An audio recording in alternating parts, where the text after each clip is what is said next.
गुड़ारी माँ ठाकुराणी घट पर्व उद्यापित रायगड़ा जिला गुड़ारी में माँ ठाकुराणी घट पर्व उद्यापित हो गाँव में घट पर्व हो हजार हजार संख्यार श्रद्धालु जोग देखा मिलता। घट पर्व अवसर में रंग बेरंग आलोकमाल सुसज्जित हो झलसुची बजार एवं साही।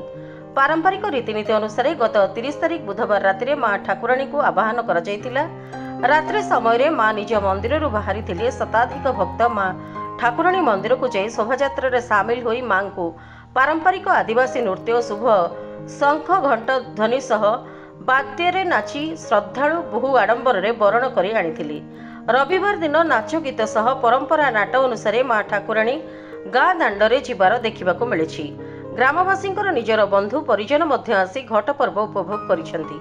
अनेक पारंपरिक नृत्य वाद्य सह कलाहांडीर कटपर दंड नृत्य घट पर्व में दर्शक मान आकर्षित करथिबा देखिबाकू मिलिछि।